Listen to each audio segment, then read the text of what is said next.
Silakan dilanjutkan, Sinta. Ya.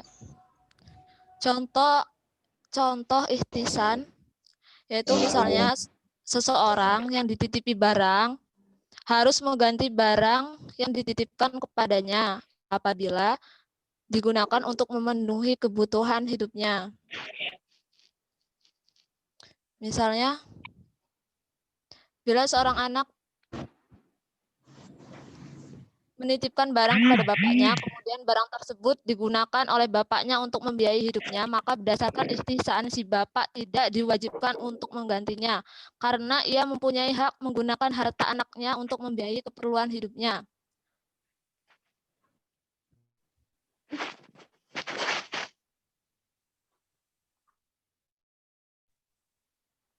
Contoh lain, orang yang di bawah perwakilan tidak boleh membelanjakan hartanya sendiri karena takut hancur. Jika ia mewakafkan hartanya untuk kekekalan, maka boleh ikhtisannya untuk kelangsungan dan tidak hancur. Oke, tadi siapa yang bertanya? Masalah ikhtisan? Mungkin sudah paham atau belum, atau ada yang ditanyakan kembali? Tadi siapa yang bertanya tentang ikhtisan? Ada? Ada orangnya? Pak Diana. Terima kasih. Eviana ya? Gimana? Vi? Ya udah paham, Pak. Cukup ya? Ya cukup. Oke, selanjutnya. Pertanyaan yang selanjutnya silakan dijawab. Tadi Sandri dan Siska masih belum menjawab pertanyaan. Pertanyaan yang kedua dan ketiga, Sandri tadi ada pertanyaan tentang pintu ijtihad, apakah sudah ditutup? Tadi dari teman Anda, bagaimana tanggapan Anda? Sementara ada... Belum, Pak. Kenapa? Pak, belum mudeng. Oh, kalau itu, Pak. Siapa ini namanya? Si Rahma. Pertanyaannya. Iya. Bagaimana? Tolong jawab kembali, Pak. Pertanyaannya. Jadi kita kan sekarang ini sederhananya ya, yang bisa saya tangkap sekarang ini kan fikih sudah ada, tentang sholat segala macamnya sudah ada istilah bahwasanya berarti sudah lengkap. Dengan demikian ada yang mengatakan bahwasanya pintu ijtihad telah ditutup. Bagaimana pendapat Anda? Sementara sebenarnya juga masih ada permasalahan-permasalahan yang perlu untuk diijtihadkan.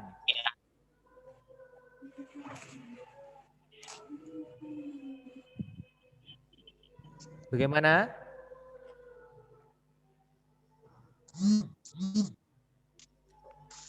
Bagaimana Sandri? Sinyalnya hilang. Aduh. Kepanjangan soalnya. Oke, kalau belum bisa dijawab, silakan Siska jawab pertanyaan yang selanjutnya dulu. Sambil Sandri berpikir tentang pertanyaan tadi. Ya, Pak. Izin menjawab pertanyaan dari Nining. Pertanyaannya apa perbedaan fikih dan Fikih.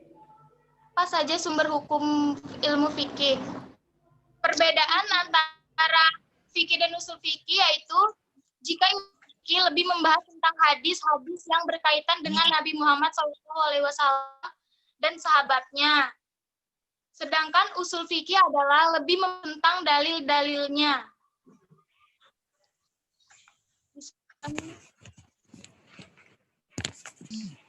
Tadi pertanyaan dari siapa? Kurang jelas, Sis. Kurang jelas, Siska. Tadi siapa yang bertanya?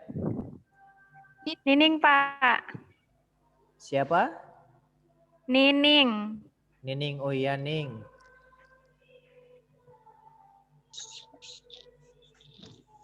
Jelas Bisa nih diulangi, suaranya? Sis. Oke. Perbedaan ilmu fikih dan usul fikih. Perbedaannya yaitu jika ilmu fikih lebih membahas tentang hadis-hadis yang berkaitan dengan Nabi Muhammad SAW. Sedangkan usul fikih adalah lebih membahas tentang dalil-dalilnya. Lebih membahas kepada dalil-dalilnya.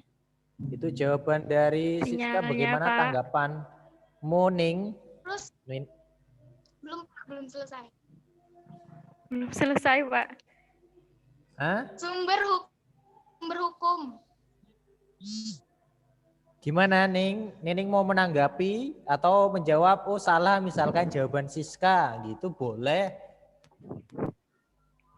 Dulu.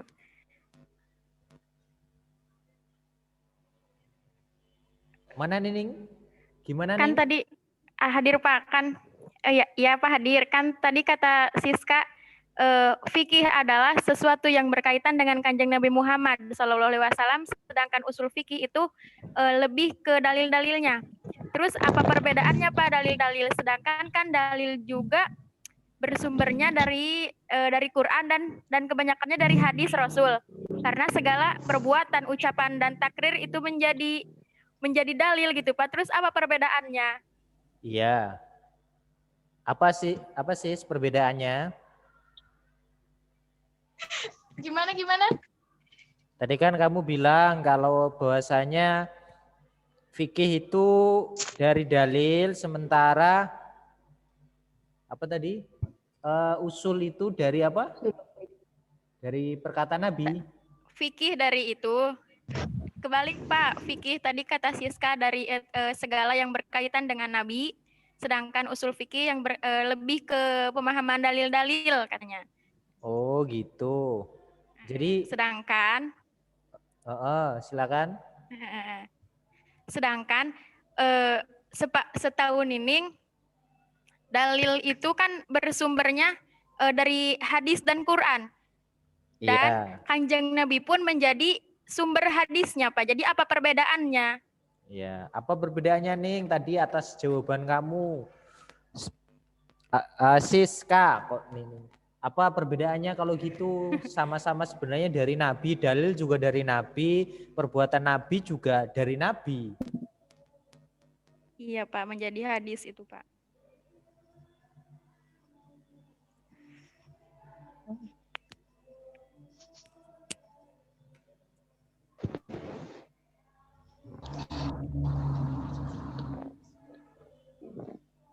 Gimana Siska?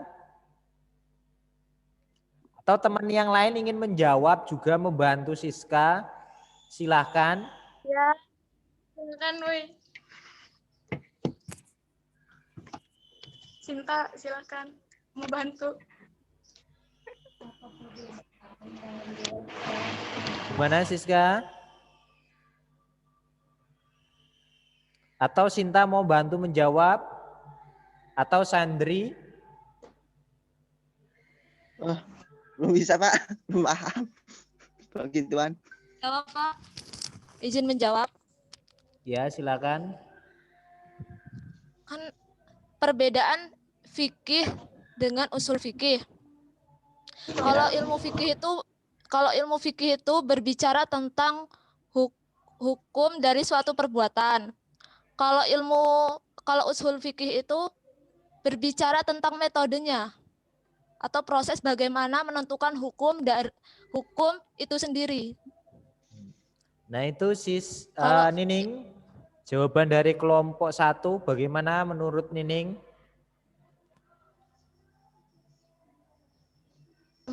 Atau ingin menyangga juga?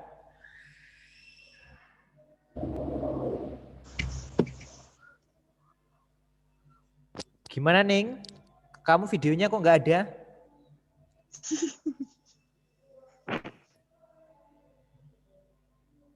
Halo Ning? Masih ada orangnya? Iya Pak. Masih Pak. Belum mudeng Pak. Oke, kalau belum mudeng nanti kita lewatkan aja dulu. Oke Sandri silakan Sandri, silakan menjawab pertanyaan temannya Apa? tadi?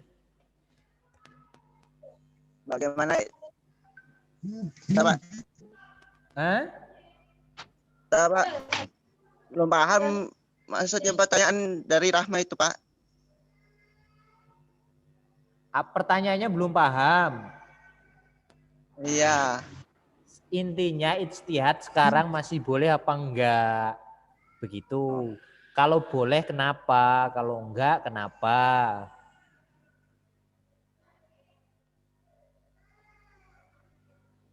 Pak.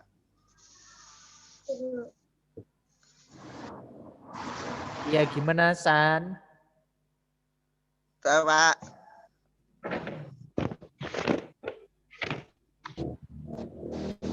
Boleh apa enggak ijtihad sekarang ini? Boleh, Pak. Bentar, Pak. Alasannya?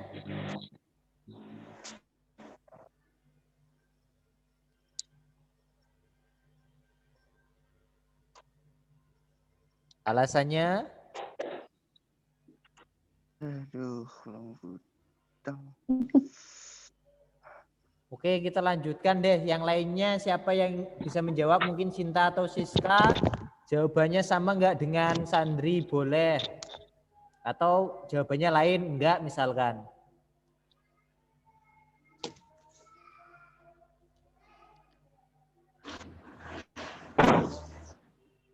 Ayo silakan. Sebentar, Pak.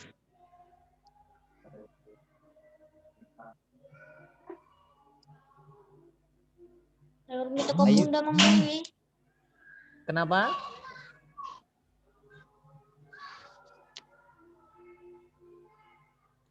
Bingung, boleh nggak ijtihad? Majelis ulama lu ngeluarin fatwa terus-terusan.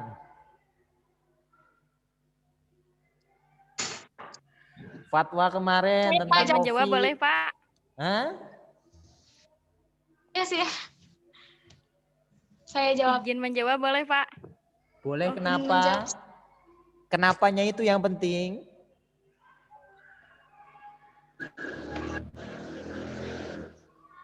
Siapa yang mau menjawab, Pak, ini teh? Kenapa? Hah? Boleh menjawab, Pak. Boleh jawabannya iya, kenapa gitu. Kenapa kok boleh? Boleh, Pak. Sebab kan melihat sekarang zaman yang semakin maju, semakin berkembang, contoh kecil saja seperti bayi tabung. Pada zaman Rasulullah kan tidak ada Pak bayi tabung. Zaman sekarang dengan majunya teknologi, bayi tabung diadakan. Jadi boleh enggak sih ngadain bayi tabung gitu kan? Berarti kan selagi masih ada ulama yang memahami tentang ayat dan sunnah terkait dengan hukum, terus berbagai masalah yang telah diijmakan oleh para ahlinya, terus beliau ulama tersebut mengerti tentang bahasa Arab, ijtihad masih dibolehkan gitu, Pak. Iya. Sesuai dengan kemajuan zaman. Oke, terima kasih. Ini ada. Tuh, saya lagi Zoom lagi. Ada yang lain? Oke, kalau nggak ada saya berikan ini ya, garis tengahnya saja. Silakan ditutup dulu, Siska. Nanti saya berikan garis tengahnya tentang materi.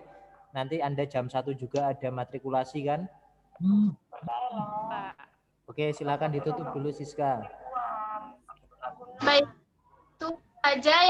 itu saja presentasi yang dapat kami sampaikan. Jika ada kami mohon maaf. Jika ada salah kata saya mohon maaf. Kalau saya mohon ampun. Kami akhiri. Wabillahi taufiq wal hidayah. Assalamualaikum warahmatullahi wabarakatuh. Waalaikumsalam warahmatullahi wabarakatuh. Oke, kasih aplaus pada teman-temannya. Oke, video harapannya hidup ya, teman-teman, agar saya bisa memantau Anda. Saya juga jadi tahu Anda mengikuti perkuliahan ini dengan baik. Nanti jangan sampai Anda mengikuti perkuliahan tapi malah saya tidak bisa memantau Anda, malah Anda sendiri yang rugi ya. Oke. Yang saya ingin garis bawahi bahwasannya fikih, usul fikih, usul fikih, kemudian ijtihad.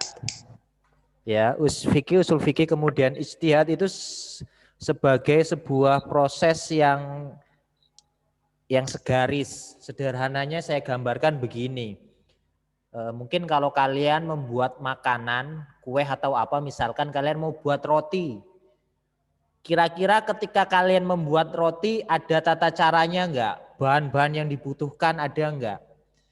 Itu saya gambarkan sebagai usul fikih. Tata caranya itu sebagai usul fikih. Kemudian yang selanjutnya setelah ada tata caranya kalian melakukan proses menuangkan misalkan tata cara membuat kue. Pertama masukkan air, rebuskan ikan dan segala macamnya misalkan, atau apa, itu tata caranya Anda masukkan seperti itu. Nah, itulah yang disebut ijtihad. Artinya sungguh-sungguh memang kalian masukin itu. Kemudian terakhir setelah kalian melakukan proses itu keluarlah bahan, misalkan keluarlah hasil seperti roti bakar, bukan roti bakar, atau roti boli kukus lah. Nah, itulah fikihnya hasilnya. Jadi kalau tata caranya tadi secara teori itu namanya usul fikih. Tata cara bagaimana menghasilkan produk hukum itu namanya usul fikih. Kemudian ijtihad itu prosesnya. Nggak mungkin kalian itu bisa membuat bolu tadi atau membuat produk hukum halal ataupun haram, tapi tidak melakukan prosesnya. Mulai dari melihat hadisnya, menentukan hadisnya mana yang kuat, mana yang lemah. Kemudian Al-Qur'annya mana yang istilahnya nasikh wal mansuh, mana yang lebih dulu muncul dan mana yang terakhiran muncul. Kemudian setelah melihat itu, melakukan proses itu, barulah kalian menentukan, oh ini haram, oh ini halal. Nah, itulah hasilnya tadi, halal haram itulah yang disebut sebagai fikih. Oke, contoh konkretnya secara sederhana misalkan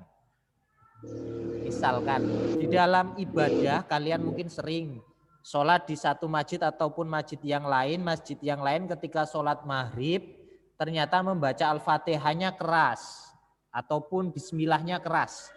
Saya ulangi, bismillahnya keras dalam artian sama. Bacanya bismillahirrahmanirrahim. Alhamdulillahirabbil alamin. Begitu seterusnya. Ada di sisi lain yang bacaan bismillahnya pelan. Bismillahirrahmanirrahim. Atau kalian bahkan tidak mendengarnya, langsung Alhamdulillahirabbil alamin. Nah, membaca bismillah dan tidak membaca bismillah itu adalah fikih, produk hasil dari ijtihad dan usul fikih. Ya, kalian melakukan usul fikih misalkan metodenya dengan menggunakan cara komparasi, membandingkan hadis. Misalkan Al-Fatihah itu menurut hadis adalah 7 ayat.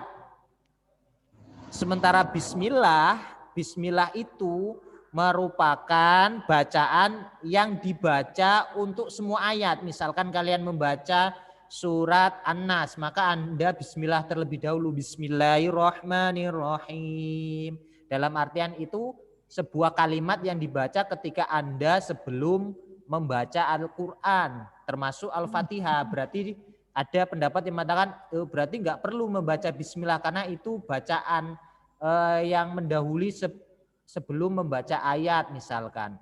Sementara Al-Fatihah itu ayatnya 7 tapi bukan dengan bismillah.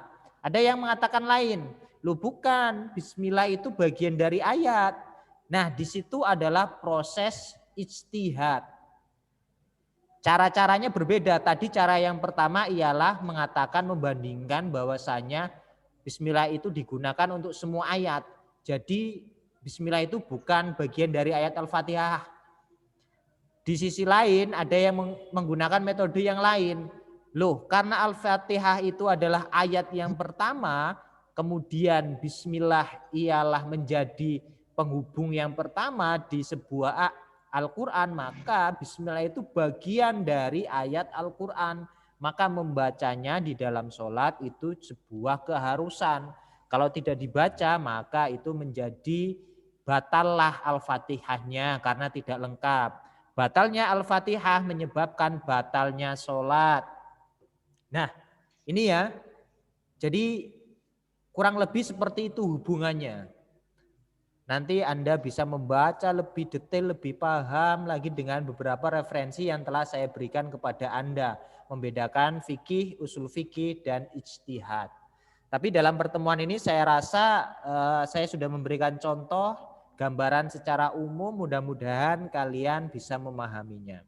Oke, ada yang ingin ditanyakan? Oh ya, untuk pembahasan istihad apakah masih? Ya masih, tentu saja. Kenapa masih beristihad? Karena masih banyak masalah. Selama orang hidup masih banyak masalah, maka perlulah beristihad kalian.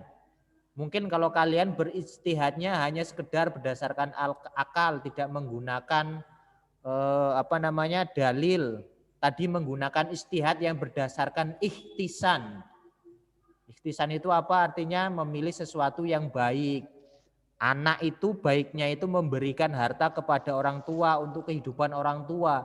Ketika tidak memberikannya, kemudian orang tua meminjam kepada anak dan tidak mengembalikan, maka boleh orang tua tidak membalikan. Karena itu tanggung jawab anak. Secara ikhtisan ataupun kebaikan, maka itu dibolehkan. Itulah yang disebut ikhtisan. Pertimbangannya adalah kebaikan. Oke? Ada yang ditanyakan? Ada? Cukup. Oke, kalau tidak ada berarti saya rasa cukup dan mudah-mudahan kalian memahaminya dengan maksimal. Silakan Anda yang ingin matrikulasi saya persilakan dan saya akhiri. Wabillahi taufik wal hidayah. Wassalamualaikum warahmatullahi wabarakatuh.